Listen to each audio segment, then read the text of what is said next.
La tentación de conseguir cosas imposibles y anhelos deseados se hacen realidad a través de los juegos. Y estos nos sirven para transmitir valores, cultura, con buen humor, reglas claras y tiempos determinados. Para los adultos, jugar nos conecta con nuestra infancia y nos recuerda el arte de compartir y competir haciendo nuestros sueños realidad. En esta oportunidad, levantaremos ligeramente el velo del maravilloso y enigmático juego del ajedrez. Soy el frater Joseph Fabro y les doy la más cordial bienvenida a este nuevo video del aula abierta de la Orden Rosacruz Iniciática.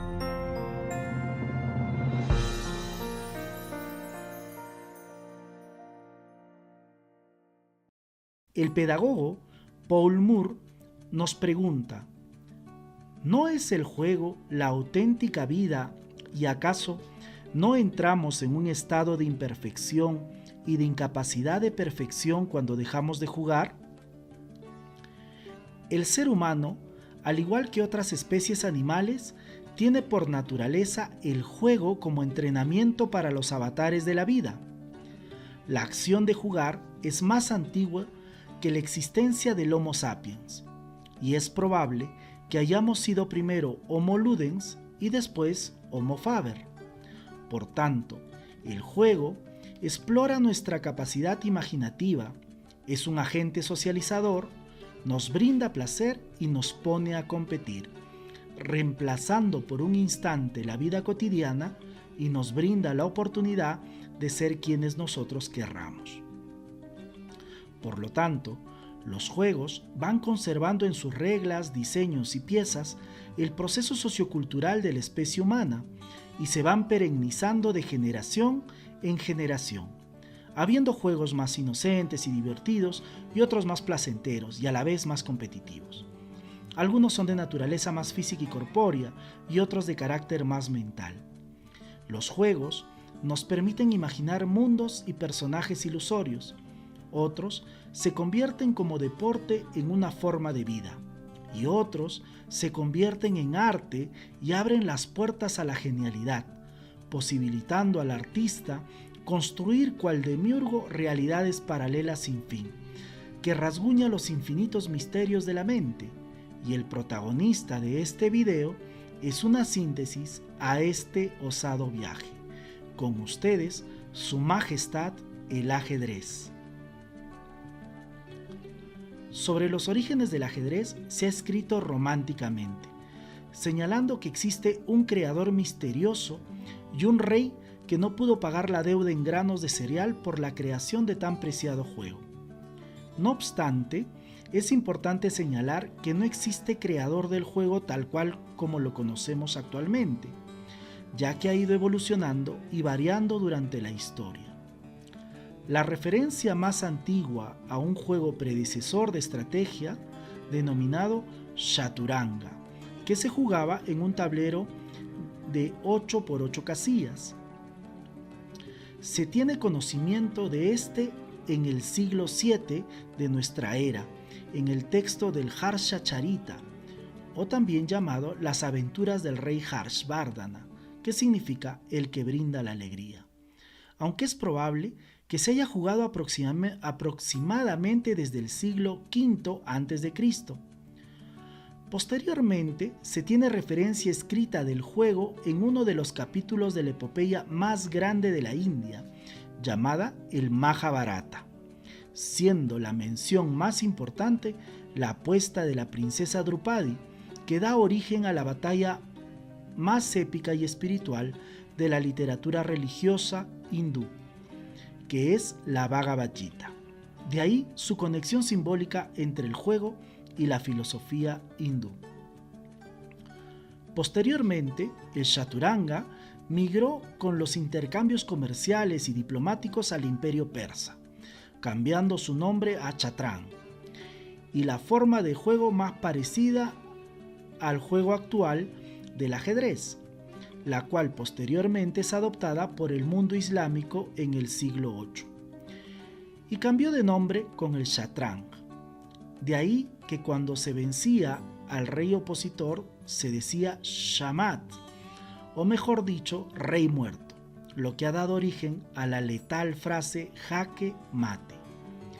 Es en el siglo X después de Cristo cuando se tiene evidencia material de la leyenda más conocida del origen del ajedrez y la deuda de los cereales en la India, narrada por el poeta Al-Masudi en su libro del Shatrang. Para aquellos que no la conocen, dejo abajo un enlace si desean escucharla. Asimismo, el Shatrang llega a mimetizarse y hacerse famoso en las cortes europeas y sus modismos aproximadamente en el siglo X de nuestra era, particularmente en aquellas zonas limítrofes con las tierras y rutas conquistadas por los sarracenos. Es en esta etapa que aparece la pieza de la dama y sus desplazamientos, reemplazando a su predecesora, la alferza, descrito en un códice del siglo XIII de Alfonso X, el Sabio, en el cual deja escrito su testamento de legar su tablero y piezas al convento de San Egidi. Es en este horizonte cultural que se hispaniza el nombre del juego de Ash-Shatrang, que en el español antiguo se pronunciaba Axedrez, y con el uso se popularizó y devino en el nombre que actualmente conocemos como el ajedrez. Existe una anécdota del encuentro cultural del mundo islámico y el europeo, teniendo como intermediario el ajedrez. En septiembre de 1228, Federico II retó a una partida de ajedrez al sultán Al-Kamil en Acre, con la finalidad de evitar un derramamiento de sangre y poniendo como apuesta una tregua de 10 años para el libre acceso de los peregrinos cristianos a Tierra Santa y el control político de Jerusalén. Al-Kamil, sobrino del gran Saladino, aceptó el reto por ser un juego que asumía como propio de la cultura islámica, desconociendo que Federico II poseía la maestría en este arte. La partida tuvo como vencedor al monarca cristiano y se coronó posteriormente como rey de Jerusalén el 18 de marzo de 1229. Después de haber repasado la historia del ajedrez, osaré desencriptar el simbolismo del juego y rasgar levemente los múltiples conceptos que han sido sintetizados en su composición física y material, convirtiendo al ajedrez en una obra maestra de arte, cual catedral gótica que está siempre dispuesta a ser contemplada y descubierta, solo para aquellas personas que tengan las claves que permitan descubrir sus tesoros. El tablero es uno de los elementos más antiguos del ajedrez y heredados desde sus predecesores el chaturanga y el shatrang, que no han sido variadas hasta la actualidad. El tablero es un cuadrado de 8 por 8 casillas, haciendo un mosaico de 64 cuadrículas negras y blancas. Titus Burckhardt señala que este es de origen brahmánico y que representa el Vastu Purusha Mandala, o mejor dicho, templo del origen o del diseño de la emanación. Comentario que nos hace colegir: estamos frente al diseño preliminar de Pakriti, o la emanación, el mismo que dará origen a la dualidad, donde existirá la pulsión y conflicto perenne entre dos fuerzas, una celestial o espiritual y otra concreta y material, es decir, un conflicto mítico entre los devas y los asuras. Condición que estará atravesada transversalmente en toda manifestación concreta y en especial en la vida humana. El tablero del ajedrez, más específicamente, es la representación del Manduka Mandala, conformada por 64 padas o escaques, siendo esta la geometría y diseño más común de los templos hindúes, el cual conserva una correspondencia filosófica en su simbolismo. Procederé a detallar el cuadrado de 2 por 2 ubicado al centro. Este corresponde a la residencia de la divinidad Brahma, resguardada por el cuadrado de 4 por 4 que se denomina Devika Padas, es decir, el nivel donde habitan las deidades o fuerzas angélicas, los devas. y en el cuadro de 8×8, que es el más externo del tablero, se denomina Paisajika Pada, que es el territorio de los pensamientos tortuosos o energías demoníacas. Es importante advertir que entre el Devika Pada y el Paisajika Pada está el Manusha Pada, cuadrado de 6×6, lugar y residencia de los humanos, quienes a través de sus acciones podrán acceder al templo de Brahma, en el Axis Mundi del tablero. Para ello, deberán trascender con sabiduría el campo de los demonios y ángeles dispuestos en el Manduka Mandala Pada, que etimológicamente significa las dimensiones y niveles del templo de la maestría. Ahora, imaginen el diseño en movimiento giratorio desde su eje, que dará por consecuencia a un cubo perfecto. Ahora sumemos a ello la filosofía griega respecto a la emanación del universo concreto y su relación con el origen de los números. También están sintetizados en este tablero. Démosle una mirada al tablero de forma tridimensional, cual pirámide trunca vista desde arriba. Concentrémonos en el número de cuadrados visibles por cada nivel. En el primer nivel, que es a su vez la base, solo se observan 28 casilleros, que tras la aplicación de la suma pitagórica 2 más 8 igual 10, se prosigue 1 más 0 igual 1. Continuemos con el segundo nivel, solo se podrán observar 20 casilleros. Aplicamos la misma operación, 2 más 0 igual 2. Seguidamente con el siguiente nivel y podremos observar solo 12 casilleros, tras la suma pitagórica 1 más 2 igual 3. Por último, el cuarto y más alto nivel quedan a simple vista 4 casillas. Por tanto, tenemos una evidencia de la tetractis pitagórica, que si aplicamos a esta la operación matemática, da por resultado lo siguiente: 1 más 2 más 3 más 4 igual 10. Continuamos, 1 más 0 igual 1, el origen de la emanación y la fuente de la perenne naturaleza. Respecto a la tetractis, el profesor Raymond Arola nos recuerda que Jámblico informó que los pitagóricos juraban sobre el número 10.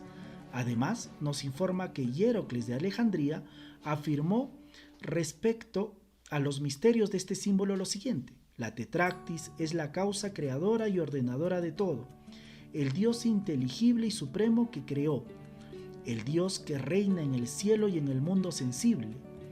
El conocimiento de este Dios ha sido transmitido a los pitagóricos por el propio Pitágoras, por el cual jura aquí el autor de estos versos que la perfección de la virtud nos conducirá a la iluminación de la verdad.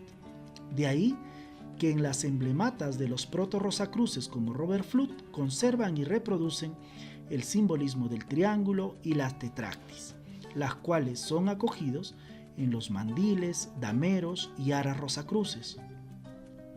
Para culminar con la relación de los trabajos herméticos y el tablero de ajedrez, no podría dejar de mencionar que Hermes está vinculado con el planeta y el metal denominado Mercurio. El alquimista y teólogo alemán Cornelio Agripa, en su tratado del siglo XVI denominado Oculta Filosofía, abordó la relación de los astros con las dimensiones cuadráticas, siendo el cuadrado de 64 casillas el relacionado con el planeta Mercurio. La característica de los cuadrados mágicos es que son distribuciones de números en celdas que se disponen formando un cuadrado de tal forma que la suma de cualquiera de sus filas, columnas, diagonales obtenga siempre el mismo resultado. Al número resultante se le denomina constante mágica. En el cuadrado mágico de 3×3 celdas, para resolverla, su secreto está en colocar como clave central el número 5. Sincrónicamente, este es el número asociado al planeta Mercurio. En lo que respecta al cuadrado mágico de 64 casillas, tiene como constante mágica el número 260. Al aplicar la suma pitagórica 2 más 6 más 0, da por resultado el número 8. Según el experto simbolista Juan Eduardo Cirlot, este número está relacionado con el símbolo de la regeneración, representa el infinito y por su figura está relacionado con las dos serpientes entrecruzadas en el caduceo de Mercurio. La suma aritmética de todas las 64 casillas da por resultado la cifra de 2080, que aplicando la operación pitagórica 2 más 0 más 8 más 0 da por resultado 10. Según Cirlot, simboliza el retorno a la unidad que demuestra en la suma pitagórica 1 más 0 igual 1. Por tanto, el tablero es la representación del ser o la aparición de lo esencial. Sobre los colores, por consecuencia, es la manifestación evidente de dos fuerzas contrarias que se enfrentan en 4 niveles: físico, energético, emocional y mental. En consecuencia, es el campo de batalla donde todo está dispuesto a la conquista. Es imperioso hacer la analogía con la épica batalla del Kurukshetra, donde los miembros de una misma familia se enfrentan por el reino de Hastinapura, que etimológicamente es la ciudad de los elefantes, que en sí representa la sabiduría. Las fichas blancas representan a los Pandavas, que simbolizan la virtud y la devoción espiritual, y en las fichas negras están representados los Kauravas, que simbolizan los defectos y la complacencia de los sentidos. Esta mítica batalla está descrita en la Bhagavad Gita. Los colores de las piezas y el tablero nos recuerdan entonces la lucha permanente del ser humano por la sabiduría. El tiempo que dura la lucha es la vida misma, y en ella nuestras acciones pendulan entre los defectos y las virtudes, donde inexorablemente tendremos que enfrentar y destruir aquellos hábitos nocivos que son tan familiares, como los Kauravas del relato, o perecer a causa de ellos por la inercia y la desatención. El simbolista Jean Chevalier nos recuerda que el ajedrez pone en acción la inteligencia y el rigor, donde el arte del ajedrecista participa de la inteligencia universal, y en sánscrito a esta virtud se le denomina viraj, y era propia de la casta de los kshatriyas o guerreros, que deben conquistarse a sí mismos. Por tanto, el ajedrez es un juego, un deporte, un arte y un misterio permanente, que enclava en su forma, piezas y diseño una representación de la Sofía Perennis, o también conocida como tradición primordial. Contiene en su complejidad una cosmogonía del origen de la manifestación. En la historia de la tradición va a aparecer constantemente en la filosofía de la India, en los estudios pitagóricos, en las lecciones de Platón, su tránsito en el neoplatonismo. También tendremos referencias y alusiones en el Renacimiento florentino, y será incorporado en el simbolismo de las órdenes iniciáticas del siglo XVI y XVII, encontrando evidencia de ello en los templos masónicos y rosacruces de la actualidad. Para finalizar, el ajedrez, como maestro de vida, nos brinda una serie de lecciones capitales, tanto para el ajedrecista como su cultura, a fin de promover una sociedad buena, bella y justa. En su práctica aprenderemos a reconocer que somos responsables de nuestras decisiones, victorias y derrotas, a concentrarnos y meditar en cada decisión que optemos en la vida misma, a identificar las potencialidades y visualizar las oportunidades, a comprender que en la vida existirán pérdidas y compensaciones, ya sean de calidad o de cantidad, el respeto y admiración por el contendor y el placer de enfrentar los desafíos, valorar nuestras herramientas y explotarlas con ingenio, el uso inteligente del tiempo y comprender que el tiempo es limitado para el oponente y para sí mismo. Saber que la intuición y la memoria siempre estarán para ayudarnos en tomar las mejores decisiones, que no todo es pensamiento y que debemos prestarle atención al disfrute y al acogimiento de las emociones, pues éstas completan el sentido de la partida y de nuestras vidas. El escritor austrohúngaro Stefan Zweig, en su novela El jugador de ajedrez, señaló respecto al juego: es un pensamiento que no conduce a ninguna parte, una matemática que no establece nada, un arte que no deja tras sí obra alguna, una arquitectura sin materia, y a pesar de ello, el ajedrez ha demostrado ser más duradero, a su manera que los libros o cualquier otra clase de monumento. Este juego único pertenece a todos los pueblos y a todas las épocas, y nadie puede saber de él. ¿Qué divinidad la regaló a la tierra para matar el tedio, agudizar el espíritu y estimular el alma? Sin más, espero de todo corazón que te haya gustado este video. Nos ha quedado corto el tiempo, y si deseas que realice un segundo video con el simbolismo de las piezas y anécdotas del ajedrez con la tradición iniciática, hazlo saber a través de tus comentarios. Sin más, me despido con mis sinceros deseos de paz profunda.